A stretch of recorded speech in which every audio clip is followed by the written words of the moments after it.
গাছের ডালে যেমন লেধে বসেছে এই শুনুই রে এত গুড়া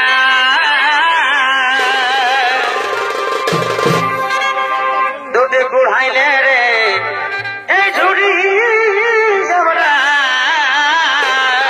বলি শুনো বলি আগো বলি আমি আর পারবো না আমি থকে যাচ্ছি মাই আলোকের কোনো দম আছে গো তো যতটুকু পারলি করলি এবার তুমি করো এই বড় বহুই এই গোটা গায়ে এই সেট লাগাইছে সেটা কেমন বাসা আছে আরে দুদিন আগে ঘরে যেমন ইঁদুর মরেছে এতক্ষণে কিরাটের ভূমিকা নৃত্য অভিনয় করতে পারেন ইনি হলেন বীরটি শহীদ এবং কিরাটের ভূমিকায় রবি নীলা।